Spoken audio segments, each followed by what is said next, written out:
வணக்கம். இது அதிர்வின் இன்றைய பிரதான செய்திகள். முதலில் தலைப்புச் செய்திகள். தலைநகரை உலுக்கிய கொடூர துப்பாக்கிச் சூடு. உயிரிழந்தவர்கள் பற்றிய மேலதிக விவரங்களுடன் வெளியாகிய சிசிடிவி காணொளி.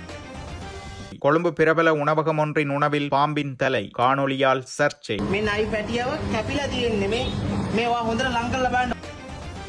ஒரே நாளில் வரலாற்றில் காணப்படாத அதிகளவிலான சட்டவிரோத வேட்டை உபகரணங்கள். 2 கைது. மக்கள் பகுதிக்குள் நுழைந்த காட்டு யானை. படுகாயமடைந்த 4, 1 மரணம். உடைமைகளும் சேதம். வீடுகளுக்கு சென்று மேலதிக வகுப்பு நடத்தி வந்த ஆசிரியர் லட்சக்கணக்கில் பெற்றுக்கொண்ட பணம். கிடைத்த முறைப்பாட்டை அடுத்து போலீசாரால் கைது. காரணம் என்ன? இலங்கை அஞ்சல் திணைக்களத்தில் பதிவான வரலாற்று சாதனை. அரகலைய போராட்டத்தில் பாராளுமன்ற உறுப்பினர் கொலை விவகாரம். 12 பேருக்கு விதிக்கப்பட்ட மரண தண்டனையை எதிர்த்து மேல்முறையீடு. அரகலைய போராட்டத்திற்கு பணம் வந்தது எப்படி? நாமலின் அடுத்த நடவடிக்கை. நடிப்பில் மிஞ்சிவிட்டார். தென்னிந்திய நடிகர்கள் கூட ஜனாதிபதியுடன் இணைய முடியாது. சாடும் SM மெரிக்கார். දකුණු ඉන්දියාවේ නළුව පරාදයි. දකුණු ඉන්දියා නළුව පරාද එකක් අමතක වෙලා තිබ්බා. 54 கிலோவுக்கு அதிகமான வெங்காயத்தை 135 ரூபாய்க்கு விற்பனை செய்த வழக்கு. சதோச நிறுவன முன்னாள் முகாமையாளர் உட்பட 3 கைது. ஜனாதிபதியுடனான பேச்சுவார்த்தை வெற்றி. 9 நாட்களாக முன்னெடுக்கப்பட்ட கடற்றொழிலாளர்களின் சத்தியாகிரகம் நிறைவு. வெள்ளவத்தை பகுதியில் தாய்லாந்து பெண்கள் கைது. இலங்கையில் கடுமையாக போகும் சட்டம். போதைப்பொருள் வர்த்தகர்களுக்கு எச்சரிக்கை. ஈஸ்டர் ஞாயிறு பயங்கரவாத தாக்குதல் தொடர்பான வழக்கை விசாரணை செய்ய விசேட மேல் நீதிமன்றம். ஆஸ்திரேலியா வேலைவாய்ப்பு ஆசை காட்டி பெருந்தொகை பண மோசடி. வாங்கிய தொகை எவ்வளவு தெரியுமா? வெளியான தகவல். CIDயின் 4ஆம் மாடி சித்திரவதை முகாம் அம்பலப்படுத்தும் முன்னாள் அமைச்சர். 13வது திருத்தச் சட்டம். முன்னாள் அமைச்சரின் சர்ச்சைக்குரிய பேச்சு. ஓயல் பரீட்சார்த்திகளுக்கான விசேட அறிவிப்பு. ஏழைகளுக்கு ஒரு நீதி, செல்வந்தர்களுக்கு ஒரு நீதியா? அதிகாரிகளுடன் கடும் வாக்குவாதம். அகங்கம கடற்கரையில் பதற்றம்.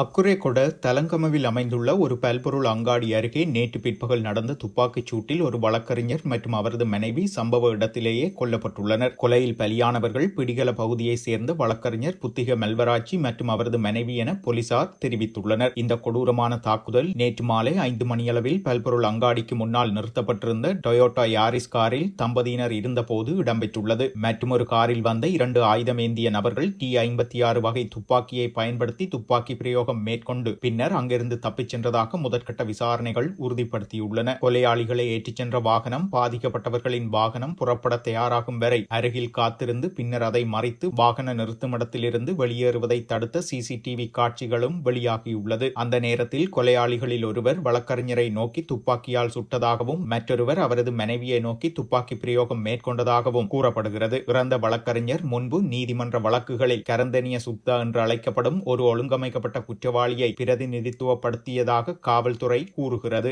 லொக்குபெட்டி என்ற மற்றொரு குற்றவாளிக்கு வழக்கறிஞர் தனது வாடிக்கையாளரை பற்றிய ரகசிய தகவல்களை வழங்கியதால் கோபமடைந்த கரந்தனிய சுத்தாவே இந்த கொலைகளை திட்டமிட்டதாக பாதுகாப்பு படையினர் சந்தேகிக்கின்றனர். தலங்கம காவல்துறையை சேர்ந்த 3 பேர் உட்பட பல போலீஸ் குழுக்கள் இந்த இரட்டை கொலை குறித்து விரிவான விசாரணையை நடத்த ஏற்கனவே நியமிக்கப்பட்டுள்ளன. இந்த சம்பவம் பாதாள உலகத்துடன் தொடர்புடைய நபர்களை பிரதிநிதித்துவப்படுத்தும் வழக்கறிஞர்கள் தங்கள் தொழில் வாழ்க்கையில் எதிர்கொள்ளும் அபாயங்களை எடுத்து காட்டுகிறது.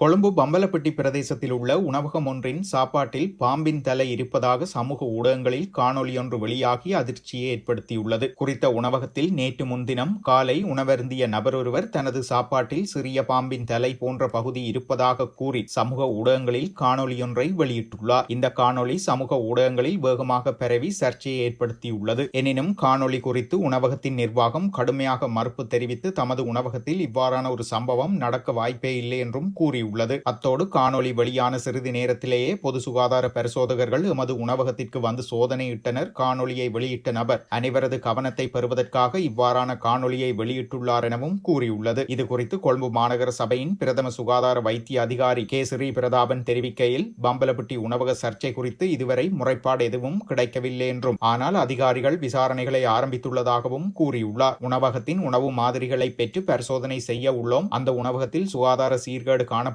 கண்டறியப்பட்டால் உடனடியாக சட்ட நடவடிக்கை எடுக்க உள்ளதாகவும் அவர் கூறியுள்ளார்.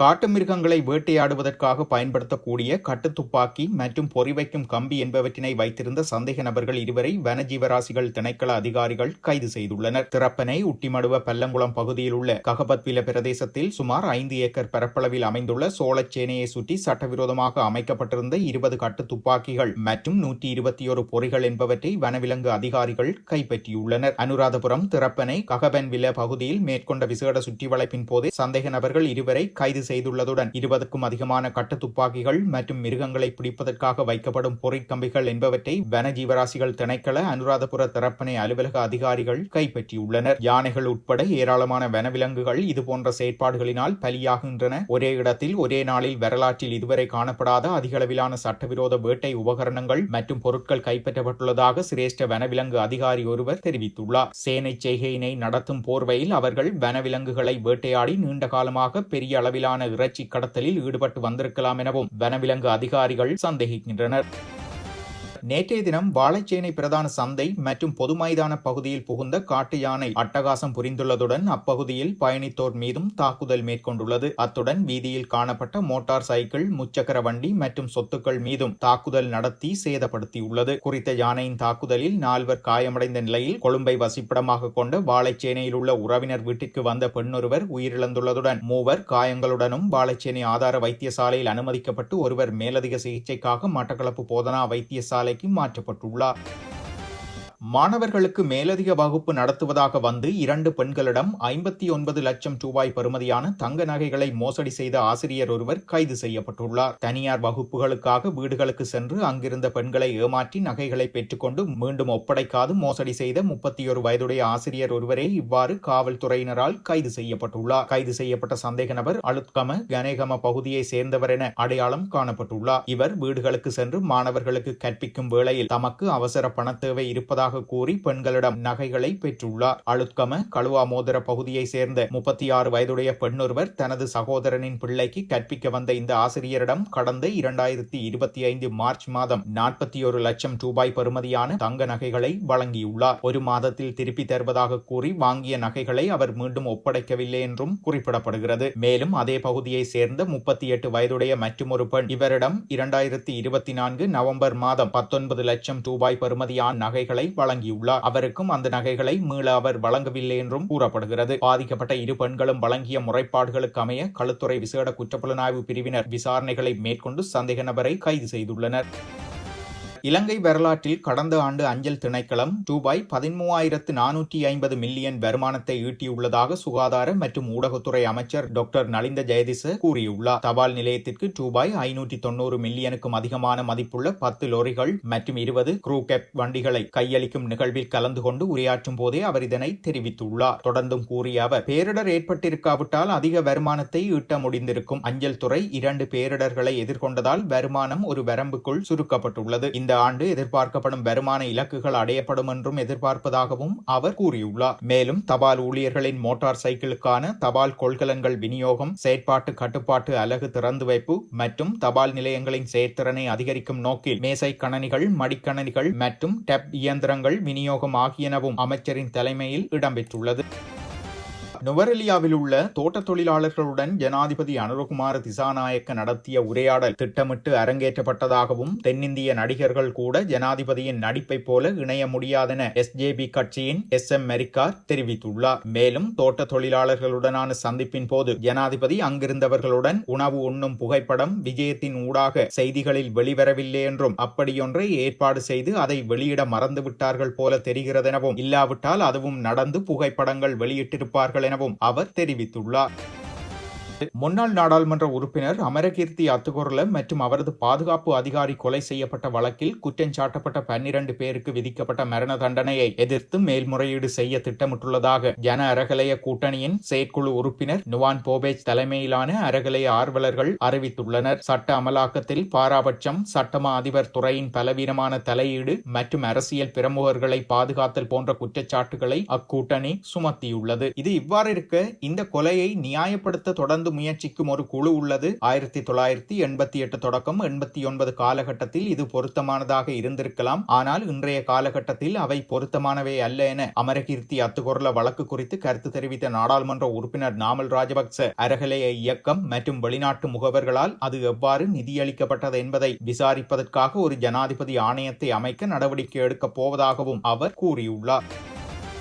லங்கா சதோச லிமிடெட் நிறுவனத்தின் முன்னாள் பிரதி பொது முகாமையாளர் உட்பட 3 நபர்கள் லஞ்சம் அல்லது ஊழல் ஒழிப்பு ஆணைக்குழுவின் அதிகாரிகளால் கைது செய்யப்பட்டுள்ளனர். தனியார் நிறுவனத்திற்கு 54,860 கிலோகிராம் வெங்காயத்தை கிலோ ஒன்றுக்கு ரூபாய் 135க்கு விற்பனை செய்த வழக்கில் இந்த நபர்கள் கைது செய்யப்பட்டதாக லஞ்ச ஒழிப்பு ஆணைக்குழு தெரிவித்துள்ளது. அமைச்சரவை ஒப்புதல் இல்லாமல் லங்கா சதோச விதிமுறைகளை மீறி நடத்தப்பட்ட இந்த பரிவர்த்தனை ஒரு தனியார் தொழிலதிபருக்கு பயனளிக்கும் நோக்கில் நடத்தப்பட்டதாகவும் நிறுவனத்திற்கு 1,70,06,600 ரூபாய் இழப்பை ஏற்படுத்தியதாகவும் கூறப்படுகிறது. கைதான சந்தேக நபர்கள் கொழும்பு தலைமை நீதவான் நீதிமன்றத்தில் முன்னிலைப்படுத்தப்பட்ட பின்னர் பிணையில் விடுவிக்கப்பட்டுள்ளனர். ஜனாதிபதி செயலகத்திற்கு முன்பாக கடந்த 9 நாட்களாக முன்னெடுக்கப்பட்டு வந்த கரைவலை கடற்றொழிலாளர்களின் சத்தியாகிரக போராட்டம் ஜனாதிபதியுடன் இடம்பெற்ற வெற்றிகரமான பேச்சுவார்த்தையை தொடர்ந்து கைவிடப்பட்டுள்ளது. தமது வாழ்வாதார பிரச்சினைகளை முன்வைத்து இந்த கடற்றொழிலாளர்கள் கடந்த 9 நாட்களாக தொடர்ச்சியாக போராட்டத்தை முன்னெடுத்து வந்தமை குறிப்பிடத்தக்கது.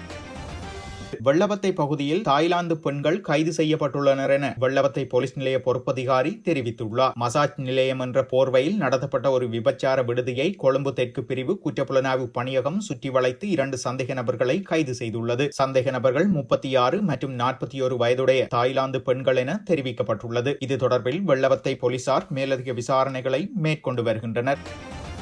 போதைப்பொருள் வர்த்தகர்களை பிணையின்றி தடுப்பு காவலில் வைப்பதற்கான கடுமையான சட்டங்களை உருவாக்குவதில் கவனம் செலுத்தப்பட்டுள்ளதாக பொதுமக்கள் பாதுகாப்பு பிரதி அமைச்சர் சுனில் வட்டகல தெரிவித்துள்ளார். இது தொடர்பில் அவர் மேலும் தெரிவிக்கையில், நாட்டில் போதைப்பொருள் வர்த்தகத்தில் ஈடுபடும் நபர்கள் கைது செய்யப்படுகின்றனர். இந்நிலையில் அவர்கள் பிணையில் செல்ல கோரிக்கை விடுக்கும் போது அவர்களுக்கு பிணை வழங்காமல் வழக்கு விசாரணை நிறைவடையும் வரை தடுப்பில் வைக்க முடியுமா என்பது குறித்து தற்போது ஆலோசனைகள் முன்னெடுக்கப்பட்டு வருகின்றன. அதற்கமைய எதிர்வரும் 19ஆம் தேதி நாடாளுமன்றத்தில் சமர்ப்பிக்கப்பட உள்ள நச்சுப்பொருள் சட்ட திருத்தத்தை மேலும் பலப்படுத்தும் வகையில் திருத்தம் ஒன்று கொண்டுவரப்பட உள்ளது. இதேவேளை குற்றச் செயல்களின் மூலம் பெற்றுக்கொண்ட சொத்துக்களை பறிமுதல் செய்யும் சட்டம் ஏற்கனவே நிறைவேற்றப்பட்டுள்ளமைக்கு அமைய போலீசார் அதற்கான நடவடிக்கைகளை மேற்கொண்டு வருகின்றனர் எனவும் பிரதி அமைச்சர் குறிப்பிட்டுள்ளார்.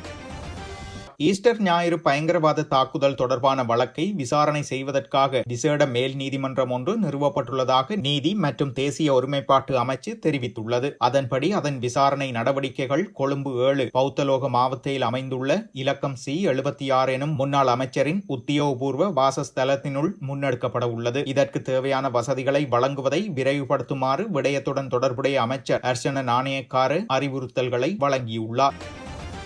ஆஸ்திரேலியாவில் வேலை வாங்கி தருவதாக கூறி ஏமாற்றிய 2 இளைஞர்கள் இலங்கை வெளிநாட்டு வேலைவாய்ப்பு பணியகத்தின் சிறப்பு புலனாய்வு பிரிவால் கைது செய்யப்பட்டுள்ளனர். கண்டியில் விசா ஆலோசனை மையம் நடத்துவதாகவும் ஆஸ்திரேலியாவில் வேலை வாங்கி தருவதாகவும் கூறி அவர்கள் பணத்தை மோசடி செய்ததாக பணியகம் தெரிவித்துள்ளது. கம்பகா பகுதியில் வசிக்கும் ஒருவரிடமிருந்து சந்தேக நபர்கள் ரூபாய் 35 லட்சம் பணத்தை பெற்றுக்கொண்டு வாக்குறுதி அளித்தபடி வேலை வழங்கவில்லை என்று பணியகத்திற்கு முறைப்பாடு கிடைத்துள்ளது. அதன்படி விசாரணையை தொடங்கிய வெளிநாட்டு வேலைவாய்ப்பு பணியகத்தின் விசாரணை அதிகாரிகள் சம்பந்தப்பட்ட நிறுவனத்தை சோதனை செய்துள்ளனர். மேலும் அந்த நிறுவனம் பணியகத்தின் செல்லுபடியாகும் உரிமம் இல்லாமல் ஆலோசனை மையத்தை நடத்தி வந்தமையும் தெரிய வந்துள்ளது. இந்த மோசடி நிறுவனத்தை நடத்தி வந்த கம்பளை மற்றும் தலத்து ஓயாவை சேர்ந்த 23 வயதுடைய 2 இளைஞர்கள் விசாரணை அதிகாரிகளால் கைது செய்யப்பட்டதாக வெளிநாட்டு வேலைவாய்ப்பு பணியகம் தெரிவித்துள்ளது.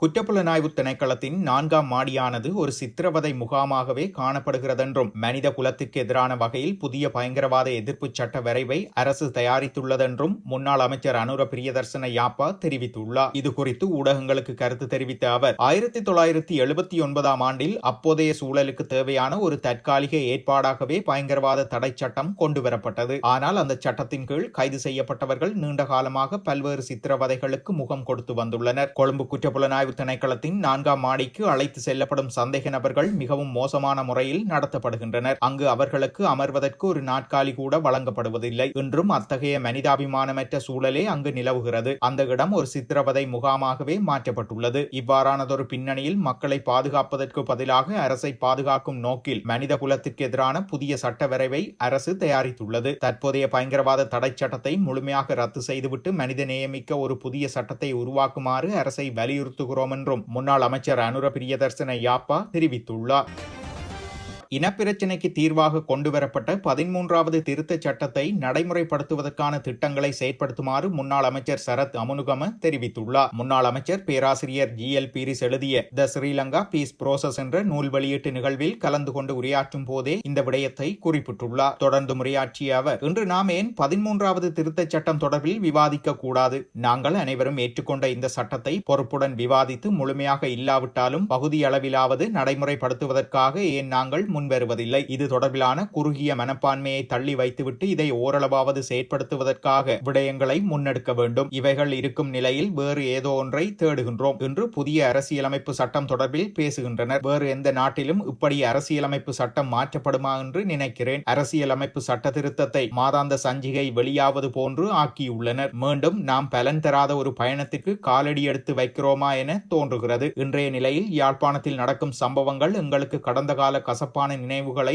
ஞாபகப்படுத்துகிறது. எங்களுக்கு ஒரு பொறுப்புணர்வு உள்ளதால் புதிய அரசியலமைப்பு என தேவையற்றதை விட்டுவிட்டு இருப்பதை செயற்படுத்துங்கள் என அவர் குறிப்பிட்டுள்ளார். எதிர்வரும் 17ஆம் திகதி நடைபெறவுள்ள கல்வி பொதுத்தராதர சாதாரண தர பரீட்சைக்கு தோற்றவுள்ள பரீட்சார்த்திகளுக்கான விசேட அறிவிப்பு ஒன்றை ஆட்பதிவு திணைக்களம் வெளியிட்டுள்ளது. இதுவரை தேசிய அடையாள அட்டை விவர உறுதிப்படுத்தல் கடிதங்களை பெற்றுக்கொள்ளாத தரப்பினருக்கே இந்த அறிவிப்பு வெளியாகியுள்ளது. ஆட்பதிவு திணைக்களத்தின் உத்தியோகபூர்வ இணையதளமான www.drp.gov.lk என்ற தளத்திற்கு சென்று குறித்த விவர உறுதிப்படுத்தல் கடிதங்களை பதிவிறக்கம் செய்து கொள்ளும் வசதி வழங்கப்பட்டுள்ளதாக அதில் குறிப்பிடப்பட்டுள்ளது. ஏதேனும் பரீட்சார்த்திகள் இருப்பின் அவர்களுக்கான தேசிய அடையாள அட்டை விவர உறுதிப்படுத்தல் கடிதங்களை வழங்குவதற்காக மாத்திரம் இன்றைய தினம் சனிக்கிழமை ஆட்பதிவு திணைக்களத்தின் பிரதான அலுவலகம் மற்றும் காலி, குருநாகல், வவுனியா, மட்டக்களப்பு மற்றும் நுவரெலியா ஆகிய மாவட்டங்களில் அமைந்துள்ள மாகாண அலுவலக கிளைகளை முற்பகல் 8:30 மணி முதல் பிற்பகல் 12:30 மணி வரை திறந்து வைக்கவும் அத்திணைக்களம் நடவடிக்கை எடுத்துள்ளது. இம்முறை கல்வி பொதுத்தராதர சாதாரண தர பரீட்சைக்கு தோற்றும் பாடசாலை விண்ணப்பதாரிகள் எவரேனும் இருப்பின் அதிபர் அல்லது கிராம உத்தியோகத்தரினால் சான்றளிக்கப்பட்ட முறையாக பூர்த்தி செய்யப்பட்ட விண்ணப்பம் மற்றும் உரிய ஆவணங்களுடன் வருகை தருமாறு திணைக்களம் வெளியிட்டுள்ள அறிக்கையில் தெரிவிக்கப்பட்டுள்ளது. அகங்கம கபாலான கடற்கரை பகுதியில் வெளிநாட்டு சுற்றுலா பயணிகளுக்காக அமைக்கப்பட்டிருந்த சுமார் 200 தற்காலிக கூடாரங்களை கடற்கரை பாதுகாப்பு திணைக்கள அதிகாரிகள் நேற்று அகற்றிய போது அங்கு பெரும் பதற்ற நிலை ஏற்பட்டுள்ளது. பொதுமக்களுக்கு இடையூறு விளைவிக்கும் வகையில் கடற்கரையில் அமைய பெற்றுள்ள சட்டவிரோத கட்டுமானங்களை அகற்றும் நோக்கில் இந்த நடவடிக்கை எடுக்கப்பட்டதாக கடற்கரை பாதுகாப்பு திணைக்கள அதிகாரிகள் தெரிவித்தனர். அதிகாரிகள் கூடாரங்களை உடைத்து அகற்றிய போது அதன் உரிமையாளர்கள் மற்றும் அவர்களது குடும்பத்தினர் கடும் எதிர்ப்பு தெரிவித்திருந்தனர். சாதாரண மக்களின் கூடாரங்களை உடைக்கும் அதிகாரிகள் அதன் அருகே சட்டவிரோதமாக நிர்மாணிக்கப்பட்டுள்ள சுற்றுலா விடுதியை ஏன் அகற்றுவதில்லை என கேள்வி எழுப்பிய போராட்டக்காரர்கள் ஏழைகளுக்கு ஒரு நீதி, செல்வந்தர்களுக்கு ஒரு நீதியா என அதிகாரிகளுடன் கடும் வாக்குவாதத்தில் ஈடுபட்டதாக தெரிவிக்கப்படுகிறது. இதன்போது குறித்த சுற்றுலா விடுதிக்கு முன்னால் ஒன்று திரண்ட போராட்டக்காரர்கள் கோஷங்களை எழுப்பியதோடு அங்கிருந்த பெண்களும் முதியவர்களும் அழுது புலம்பி தமது எதிர்ப்பை வெளியிட்டுள்ளனர். சில வெளிநாட்டு சுற்றுலா பயணிகளும் இந்த அகற்றல் நடவடிக்கைக்கு எதிராக குரல் கொடுத்ததாகவும் கூறப்படுகிறது. நிலைமை மோசமடைந்ததை தொடர்ந்து